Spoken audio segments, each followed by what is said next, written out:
تقریبا یو 15 دقیقې مخکې دلته ناست وم، ورزش مې لږ وکړ، بیا لږ دمه مې کوله، نو یو دم مې د یو څو ښځو چغې شولې.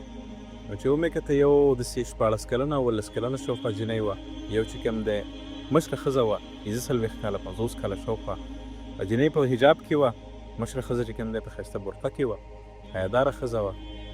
دغه وړه جینۍ د یو قسم چغې شروع کړلې، د ښځې باندې غوسه کوله، تر دې پورې چې هغه له څپېړې ورکړې، سوکان یې ورکړه، لتې پورې ورکړله. نو ما بیا چغه هم وواله، خو بیا غلی شوم، مې زنو زنانو جګړې کېدای شي مور یې خپلو کې یو مشلۍ مې زه په ارام ورپاسمه، یو داسې تیز نه دي ورتلل په کار، لږ زموږ یې کار نشته. هغه چې بیا وروسته جنګ خلاص شو، نور خلک راغلل، پته ولګېدله چې دا یو جینۍ وه دلته ورزش ته هم راغلې وه، منډې یې وهلې، کله به ونې پسې ځوړنده شوله، په حجاب کې هم وه، 14 کلنه 15 کلنه جینۍ وه. او دلته نور هم ډېر زیات خلک ورزش ته راغلي دي، سلګونو کې خلک دي، زنانه هم په دې کې شته، سړي هم په دې کې شته دی، ځوانان هم دي، هر قسم خلک دي. نو دې بوډۍ ښځې ورته ویله چې ګوره لورې دا ته ښه نه کوې چې داسې منډې وهې په دې خلک منځ کې او دغه شان دي ونې پسې کله ځوړندېږي، ځکه ته خو په دې بدې ښکارې، حیاداري لږ ښه شی دی. دا جینۍ چې کوم دی په غوسه شوله او د ښځې باندې داسې وارونه شروع کړل او سخته بېعزتي ورته وکړه. ښځه یې ډېره زیاته بېعزته کړله، هغه بورکۍ دې ټوله وغورځوله. او دې جینۍ سره مور هم وه او مور هم د دې په حق کې ولاړه وه او مشرې ښځې سره لګیا وه،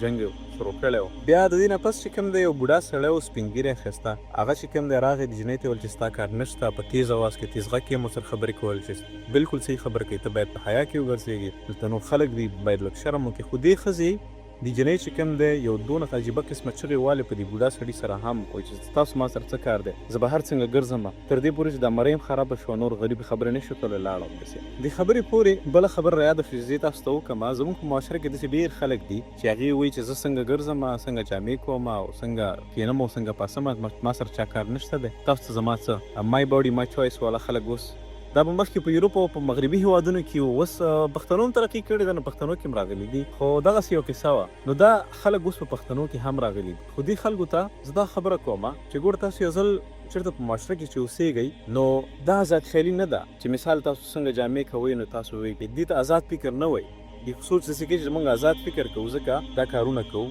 او موږ لکه ازاد خیاله یو، روشن فکر یو. خو زه به تاسو ته ووایم دا یو قسمه بېوقوفه کار دی او دا یو قسم غلامي ده. غلامي خو په دې ده معاشره کې د عزت ګټلو په ځای باندې ته خپل عزت د لاسه ورکوې، خو خپل خواهش پوره کې لګیا یې. نو انسان چې خپل عزت پوره کوي او دغه چې کوي یو عزت د لاسه ورکوي، نو دا بېوقوفتیا ده، داسې عقل نه دی. او بل دا غلامي ده د ذهن، دا د عزت غلامي ده، دا د خپل ذهن غلامي ده، خپل خواهش غلامي ده. دې کې څه ازادي نشته دی، حالانکې تاسو به داسې فکر کوئ چې دا ازادي ده، خو حقیقت کې دا غلامي ده. نو زه دې خلکو ته دغه وایم چې اول خو دغه فکر غلط دی چې یاره دا ازادي ده او یو قسم دغه دی، نه، دا ازادي نه، دا یو قسم غلامي ده چې تاسو ته خپل نفس کوئ، د خپل زه دې کوئ، غلط سوچونه او فکرونه چې کوم دي د هغې غلامي تاسو کوئ، لګیا یاستئ. بله خبره دا ده چې ګوره په یو معاشره کې چې تاسو کله اوسېږئ، نو معاشره کې د خپله مرضي او د خپل خواهش پسې تلل او خپل خبره منل په خلکو باندې دا کمال نه دی.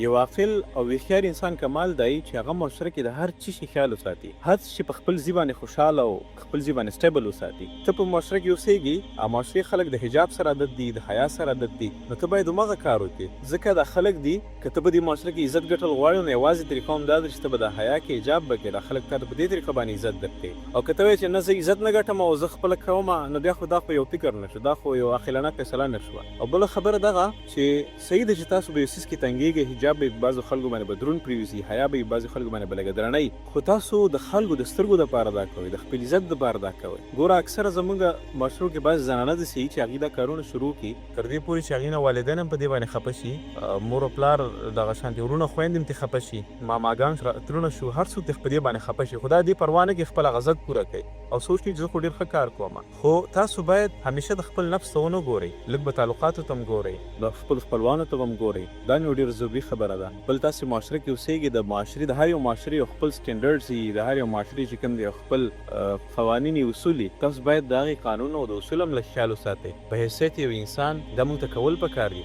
ګوره دا خو ځناور داسې چې مثال یو سپی دی، یو بل قسمه ځناور دی چې چېرته غټ او دسماته یې کوي نو ودې کړي، چې چېرته هغه خوراک کوي څنګه یې کوي، کوي دې لګیایي چې که جامې اغوندي که نه اغوندي هغې خپله فرض کړي ده. دغه شان دی چې کوم دی هر قسم عمل کوم دا هر چېرته کوي نو ازاد دي په هغې کې، نو فکر یې نه کوي. مونږ خو ګوره انسانان یو، د انسانانو کې الحمدلله تعلیم یافته خلک یو. موږ پخواني زمانې خلک خو د اولډ ایج خلک خو نه یو، الحمدلله تعلیم یافته یو. په داسې معاشرو کې تعلیم اکثر زیات وي. دا شانتې بیا ټول لویه سرمایه چې موږ سره اسلام دی، او بیا پښتانه چې کوم دي نو هغې کې یو بعضې اصول او بعضې څیزونه خو دا مشهور دي. موږ باید هغه خلکو غوندې، انسانانو غوندې، مسلمانانو غوندې، د پښتنو غوندې فکر وکړو، د هغې غوندې اعمال وکړو. لکه دا ویل چې یاره زه څه غواړم کوم به یې، او څنګه ګرځم به، او څنګه کینم پاسم به، دا ازادي ده او دې باندې عمل بیا کول، دا هیڅ یو داسې عاقلانه فیصله خو نه ده. لکه تاسې ثابت کړئ په کومه طریقه باندې دا عاقلانه فیصله ده. په دې کې تاسو عزت وګټه، په دې کې مثال په طور باندې تاسو تعلقات وګټل، په دې کې تاسو خپل